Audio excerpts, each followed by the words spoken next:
और कुछों का कहना है कि अकाल पड़ा। लेकिन मेरा मानना है कि हमें इसे चक्कर में पड़ने की जरूरत क्या है। जो भी है, जैसा भी है, वो अच्छा है। जो हर वर्ष लाखों प्राणियों का जीवन संकट में डाल देती थी।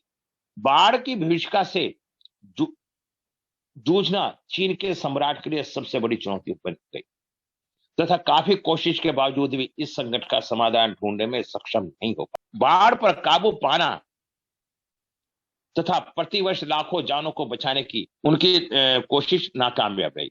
चीन के 5 पौराणिक सम्राटों में से एक, जिनका नाम हसिया का वू था, वह भी इस संकट का स्थायी समाधान ढूंढने के लिए कार्य कर रहा था। करीब 5,000 वर्ष पूर्व, 5,000 वर्ष पूर्व, जब वह इस कार्य को कर रहा था, तो नदी में उसे कछुए का एक ढांचा प्राप्त, जिसकी पीठ पे कुछ विचित्र एवं असाधारण चिन्ह अंकित थे। प्राचीन समय से ही चीन के लोगों ने कछुए के ढांचे को काफी शुभ माना, उसे एक अच्छा शकुन माना।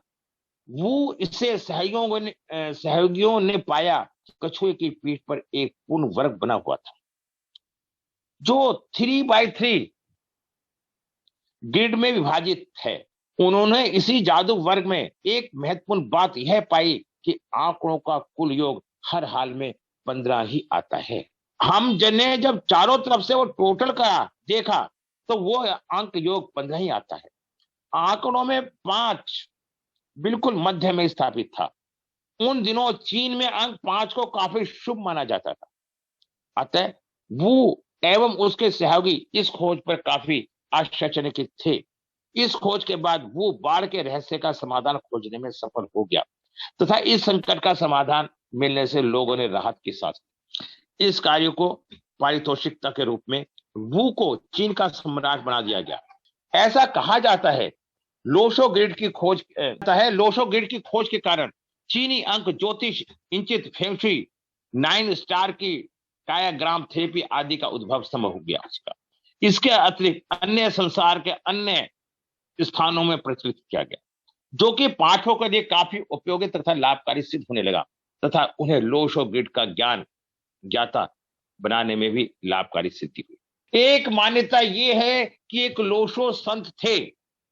लोशो संत ने एक तपस्या करी, पूजा करी, पाठ करी, और वहां पे बाढ़ आई, बरसात आई, जहां अकाल पड़ा हुआ था।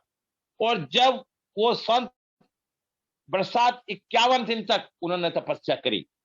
तपस्या करने के बाद जब वो अपनी कुटिया की तरफ जा रहे थे, तो उन्होंने क्या देखा? एक कछुआ उनकी कुटिया की तरफ जा रहा है। उन्होंने कछुए को उठाया और अपने छाती से लगाया। वो मिट्टी में सना हुआ था। उन्होंने अपने अंगोछे से, अपने कपड़े से, अपने तौलिए से उसका सिर साफ किया। जब सिर साफ किया तो वहां पे कुछ चिन्ह अंकित थे। उन उन चिन्हों पे क्या लिखा था? 491। जब उन्होंने देखा तो उन्होंने उसे क्या कहा? ये मानसिक तीर। दिमाग पे जो लिखा हुआ अंक है उसे मानसिक तीर बोला। जब उन्होंने पेट साफ किया तब उन्होंने क्या देखा कि पेट के ऊपर 81685357 लिखा हुआ है।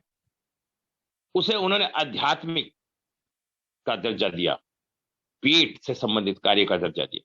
जब उसके बाद उन्होंने देखा, जब उन्होंने उसके पैर साफ किए तो वहां क्या लिखा था? 816। तो उन्होंने उसे प्रैक्टिकल प्लान का दर्जा दिया। तो इस तरह से ये अलग अलग भ्रांतियां हैं। हमें भ्रांतियों में पड़ने की कोई आवश्यकता नहीं, हमें उनसे ऊपर उठना है। हमें ये मान के चलना है, एक ग्रिड थी, उस ग्रिड के अंदर 3 लाइन थी।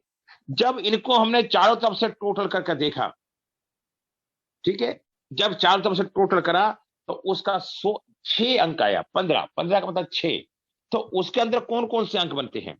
एक आया बना उसके अंदर 492, एक बना 357, 816। ये तीनों की तीनों हमारी रो बनी। इसको हम क्या बोलते हैं? 492। ये वर्टिकल रो है और हॉरिजॉन्टल रो है 438 951 276। इसे हॉरिजॉन्टल रो बोलते हैं। और वर्टिकल रो किसे बोलते हैं? 438 951 276। ये हमारा वर्टिकल रो है। अब डायगोनल रो किसे बोलते हैं? हाँ, डायगोनल रो 4 5 6 ये आड़ी लाइन होती है, और 8 5 2 ये आड़ी लाइन होती है दोनों। ये एक तरह से हमारे क्या है, लक्की प्लान है, और एक सिल्वर लाइन। अब हम 438 को थ्रोट प्लान बोल देंगे, और 951 को विल प्लान बोल देंगे, 27 को एक्शन प्लान बोल देंगे। अब मैं जो बात बताना चाहता हूं, देखिए हमारा हिंदुस्तान है, जब हिंदुस्तान में ये प्लान आया तो इसे क्या कहा, क्या कोई बताएगा? कौन बताएगा? लक्ष्मी यंत्र भी बोलते पंडित जी इसको। कौन बोला? मैं बोला सीके जैन। हाँ, बहुत बढ़िया, बहुत बढ़िया, ठीक है। चलो अब आगे चलते हैं हम। ये 438 मैं थोड़ा बताना चाहता हूं, और कुछ बातें बताना चाहता हूं। 438, ये 438 जो होता है थ्रोट प्लान होता है। कैसे वो लोग होते हैं, तिगड़मबाज लोग होते हैं, राजनीतिज्ञ होते हैं, जो काम को सोचते कम और करते ज्यादा है। 4 नंबर राहु का, 4 नंबर राहु का, 9 नंबर मंगल का, 2 नंबर चंद्रमा का, और 3 नंबर गुरु का, और 5 नंबर बुध का, 7 नंबर केतु का, 8। अब मैं आपको बताना चाहता हूं, एक तो आप लोग कुछ अपने मानसिकता को बदलें। जैसे अगर आपके पास कोई अंक मिस है, ये ना समझे कि हमारा जीवन खराब हो गया, खत्म हो गया। जैसे विक्टर जी कह रहे थे मेरे पे 5 नंबर नहीं है, या जो भी कहा, मैं परेशान थे, मैंने देखा, ठीक है। मैं आपको बताना चाहता हूं, ग्रह 9 है, और 9 ग्रहों में से सारे के सारे ग्रह किसी के भी अच्छे नहीं हैं। वैदिक में बताऊंगा इस बार में। जब सारे के सारे ग्रह किसी के भी अच्छे नहीं हैं, तो खराब तो है। वो ग्रह खराब नहीं है, वो एनर्जी हमारे शरीर में, उस एनर्जी की कमी है। अगर हम, ग्रह कुछ नहीं है, ग्रह एक एनर्जी है। अगर ग्रह की एनर्जी कम है, उसकी एनर्जी की हम पूर्ति कर देंगे, तो हमारे को उस ग्रह से संबंधित एनर्जी हमें मिलने लगेगी, और हम उसकी पूर्ति कर देंगे। दोस्तों, पहले हमारे ऋषि मुनियों ने ग्रहों को भगवान का दर्जा दिया, जिससे हम किसी भी कारण से भगवान की सेवा, भगवान की पूजा, भगवान की भक्ति के बहाने उस एनर्जी को ठीक कर सके। जिस तरह से हमारे हिंदुस्तान में एक परंपरा भी रही है, और आप पेपर चल रहे हैं, बेटा भगवान के मंदिर में चले जा, भगवान तुझे पास कर देगा। हमने ऐसी बात कही, उस बच्चे ने भगवान के लिए समर्पित किया। अगर कोई बच्चा नहीं सो रहा, बेटे बदमाश आ जाएगा, डाकू आ जाएगा, तू सो जा। हम इस तरह की बातें, इस तरह की जानकारी बच्चों के साथ, समाज के साथ हम करते रहे हैं। हमारे ऋषि मुनियों को पता था कि ऐसा करने से मानव का एक विकास हो जाएगा, मानसिक स्तर पे वो प्रिपेयर रहेगा। आप सब लोग जानते हैं। तो अब मैंने आपको बता दिया, ये इनके ग्रहों के आपने ये भी जान लिया होगा कि मैं आपको बिल्कुल स्टार्टिंग से लेके चल रहा हूं। इसमें मैं आपको धीरे धीरे वास्तु भी लेके चल रहा हूं, हर चीज लेके चलूंगा, ठीक है। 4 नंबर को हम क्या बोलते हैं? South east 4 number, south west 2 number, east 3 number, west 7 number, north east 8 number, north west 6 number. इस तरह से वास्तु के ये 8 पॉइंट होते हैं, और 5 को सेंटर पॉइंट है, बैलेंस। अब मैं ये बताना चाह रहा था, यदि किसी के पास 5 नंबर है तो उसका बैलेंस बना रहेगा। जो चाइनीज सम्राट थे, जिन्होंने 5 नंबर को खोजा, उसका बैलेंस सही करा, तो बैलेंस सही करने के बाद प्राकृतिक स्तर का बैलेंस बिगड़ गया था, सुधर गया, और वहां पे बरसात होनी बंद हो गई। 1 नंबर सूर्य का होता है। ये हमारे लोशो गेट में भी काम आएंगे, ये हमारी वैदिक में भी काम आएंगे, और ये हमारी न्यूमरोलॉजी में भी काम आएंगे, वैदिक न्यूमरोलॉजी, और ये हमारी लाल किताब में भी काम आएंगे। 1 नंबर को आप मानो सूर्य, इसका नेचर क्या होता है? ऐसा व्यक्ति नाम, प्रसिद्धि, फेमस, अधिकार, अथॉरिटी, नेत्र, कौशल, घरोना स्वभाव, वूसी नेचर, विश्वास, कॉन्फिडेंस, आत्मसम्मान, सेल्फ रिस्पेक्ट।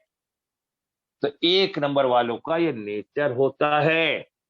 छोटा स्वभाव, सेल्फ रिस्पेक्ट कुछ नहीं होती, ये सोचने का तरीका है। छोटा स्वभाव, शॉर्ट थ्रोट टेम्पर, गुस्सा, एंग्री, प्रेरित और दूसरों को प्रेरित करने वाला, ये 1 नंबर वाला व्यक्ति होता है। 1 नंबर को हम क्या बोलते हैं? सूर्य, वाटर एलिमेंट। 2 नंबर को हमने क्या बोला? नंबर 2 चंद्रमा, रचनात्मक, क्रिएटिव। चंद्रमा के क्या क्या नेचर है आप इसको जज कर लीजिए। कल्पना, भावुक, मातृ प्रवृत्ति, मधु भाषा, मालिकाना, देखभाल, अत्यधिक आकर्षक, भीतरी खूबसूरती का प्रेमी, प्रेरणा चाहिए, नीड, मोटिवेशन। नंबर 2। अब हम कहते हैं नंबर 3, बुद्धिमत्ता, विजडम, निर्णय लेना, विश्वास, अनुशासन, न्याय प्रेमी, संचालन, प्रशासनिक कौशल, नेतृत्व कौशल, प्रलोभन का नायक कह सकता हो कि ये तत्व गुरु का होता है। अगर हमारा गुरु अच्छा नहीं है, सब में बड़ी प्रॉब्लम तो हमें माता पिता के सुख से आएगी, हमें दादा का सुख नहीं मिलेगा। तो अगर हमारा 3 नंबर है, हमारा गुरु अच्छा है, हमारे पिता से संबंध अच्छे होंगे, दादा का भी सुख मिलेगा, और हमारा पति भी अच्छा होगा, हमारी संतान भी अच्छी होगी, हमें धन का भी सुख मिलेगा। जब किसी व्यक्ति का 3 नंबर मिस हो जाता है या नीच बन जाता है वैदिक कुंडली के अनुसार, आप इतिहास उठा के देखना दोस्तों, जिनका 1985 का जन्म है, जिनका 1985 का जन्म है, उनकी मैरिज लाइफ अच्छी नहीं मिलेगी। मैं एक बहुत एक्सपीरियंस की बात आपको बता रहा हूं, बहुत केस मेरे पास हैं। और उसके बाद बता रहा हूं आपको मैं, जिनका 2020-21 का जन्म होगा, जो अभी बच्चे छोटे हैं, आगे जब इनका शादी का टाइम आएगा तो उनका समय भी, उनकी शादी की लाइफ भी अच्छी नहीं पाई जाएगी, क्योंकि इन दिनों में बृहस्पति नीच है। जब बृहस्पति नीच हो जाता है तो ये सुख नहीं मिल पाते। ये ऐसे लोगों के तलाक होने की संभावना पूरी पूरी पाई जाती है, छुटछुटाव होने की स्थिति पाई जाती है, डेथ होने की स्थिति पाई जाती है। कोई भी कारण बने, मैं ये नहीं कह सकता, कोई भी कारण बने, तो ऐसी स्थिति होने पे, बृहस्पति के खराब होने से, गुरु के खराब होने से, हमेशा ये रिश्तों के खराब होने की संभावना पाई जाती है। 4 नंबर क्या है? राहु। अचानक किसी घटना का घटना, अचानक खर्च, अनियोजित यात्रा, नीड परफेक्शन, घर पर नहीं बैठना, तर्क संगत मन न होना, आर्गुमेंट करना, वाद विवाद करना, वादा तोड़ना, किसी बात को ना मानना, धोखा देना, ये सारे के सारे राहु के नेचर होते हैं। राहु क्या है? जहां राहु बैठ जाता है, राहु शेडो ग्रह है। राहु धुएं में से भी धुएं को झांके, उसे हम राहु कहते हैं। अचानक से कोई घटना जीवन में घटित होना, अच्छी या बुरी, ये राहु का प्रभाव होता है। आप लोग समझ गए? अब मैं आपके पास आता हूं 5 नंबर पे। ये आया 5 नंबर, इसको क्या बोलते हैं? 5 नंबर। 5 नंबर होता है बुध। अब बुध का अभिप्राय क्या हुआ? Balance, centre point. अगर आपका 5 नंबर है तो आपका जीवन बैलेंस बना रहेगा, किसी भी चीज की परेशानी नहीं आएगी। अगर आपका 5 नंबर नहीं है तो परेशानी आ सकती है। तो मैं बताना चाहता हूं 5 नंबर क्या है, वैदिक में क्या बताया गया, मेरी बुद्धि कैसी है। 5 नंबर बुध हमारी नस नाड़ियों का भी कारक होता है। 5 नंबर के होने से वात पित्त कफ का हमें रोग जल्दी से लगता नहीं है। हमें, अगर हम लोशो गिड को भी अच्छी तरह से समझ जाएं तो वैदिक को हमें समझने में आनंद आएगा। अगर आपके पास 5 नंबर है अगर हमारी कुंडली के अंदर बुध अच्छा होता है तो लाल किताब कहती है बुध अच्छा है तो आपका जीवन सब में ज्यादा सफल है, क्योंकि बुध के होने से धन का कारक, आदमी की नस नाड़ियों का कारक, आदमी के सांसों का कारक, आदमी की एलर्जी का कारक, शरीर में निरोगता का कारण। एक बात और बताऊं आपको, 5 नंबर का जिसका संबंध है वो कभी बूढ़ा नहीं होता, कुंवारा ग्रह है, हमेशा दो स्वभाव का व्यक्ति होगा। आप इन बातों को उन बातों से जोड़ें आपस में, आप भी रिसर्च करें। अगर आप रिसर्च नहीं करेंगे तो आप ज्योतिष में आगे नहीं चल पाएंगे। पहले समझें, फिर अपने आप बातों को जोड़ने का प्रयास करें। जब आप ऐसा करेंगे तो आप जीवन में ऊंचाइयों पे आगे चलेंगे। ठीक है, बुध मैंने बता ही दिया आपको कि किस किस चीज का कारक है। सोच समझ कर पैसा खर्च करे, बुद्धिमान, नियमितता, अनुयायी, पैदाइशी, व्यवसाय, पैसा कमाना जानता है। बुध इसलिए अच्छा क्या, बुध एक तरह से बुद्धि है, मन है चंद्रमा। फिर मैं आपको बात बताऊं, बुद्धि और मन अलग अलग हैं। मन चंद्रमा है, बुद्धि सोच वो बुध से आती है। 6 नंबर है शुक्र। शुक्र का रिलेशन बहुत जगह आता है। आइकन, पथजनक, कल्पनाशील, भोजन प्रेमी, सौभाग्य, गुड लक, थोड़ा कठोर भाषण, दिखावे से प्रभावित। शुक्र एक बाहरी सुंदरता का प्रतीक है।